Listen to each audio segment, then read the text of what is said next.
दोस्तों, 9 दिसंबर 2024 की तारीख को बेंगलुरु में काम करने वाले एक सॉफ्टवेयर इंजीनियर अतुल सुभाष अपने पत्नी द्वारा झूठे आरोप के कारण आत्महत्या कर लेते हैं। जहां वो जाने से पहले 1 डेढ़ घंटे का वीडियो बनाते हैं और 24 पन्नों का नोट भी लिखते हैं, जहां वो अपनी सारी मन की बातें कहते हैं कि कैसे उनकी पत्नी द्वारा और उनकी पत्नी की माँ के द्वारा यानी उनकी सास के द्वारा कैसे पैसों की डिमांड करते थे ये लोग और उन पे प्रेशर डालते थे कि पैसे दो वरना हम तुम पे केस करेंगे, अगर तुम नहीं तो हम तुम्हारे माँ बाप पे केस करेंगे, डोमेस्टिक वायलेंस का यानी कि घरेलू हिंसा का और भी कई सारे छोटे आरोप लगाने की बातें कही गई थी। और उसके तुरंत बाद ही ये वीडियो इंटरनेट पे काफ़ी ज़्यादा वायरल होता है, जहाँ पे हर एक मीडिया प्लेटफॉर्म, हर एक न्यूज़ चैनल, हर एक यूट्यूबर इस मुद्दे पे बात करता है।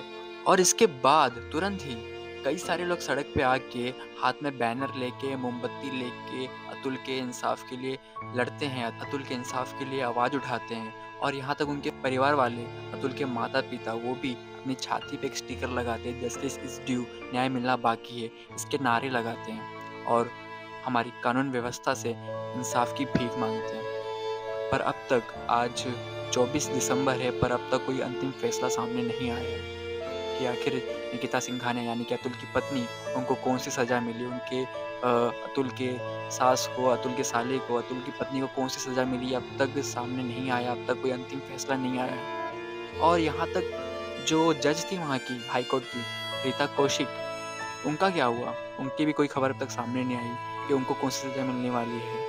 तो ये जो प्रोसेस चल रहा है कोर्ट का, इतना धीमा क्यों चल रहा है? मुझे तो लग रहा है, ये मैं अपनी मन की बात कहना चाहूँगा कि शायद से ये केस एक मर्द का हो गया है, इसकी वज़ह से हमारी न्याय व्यवस्था काफ़ी धीमी हो गई है। अगर यही सेम केस निकिता का होता, यानी किसी महिला का होता, तो तुरंत इमीडिएट एक्शन लिया जाता, तुरंत इस पे कार्रवाई की गई होती और तुरंत अब तक अतुल तो जेल में चला गया होता, कुछ तो सज़ा मिल ही गई होती। पर अब तक निकिता सिंघानिया को कोई भी सज़ा नहीं मिली है, कोई अंतिम फैसला सामने नहीं आया है। कई सारे लोग तो नारे लगा रहे कि अतुल के कातिलों को फांसी दो।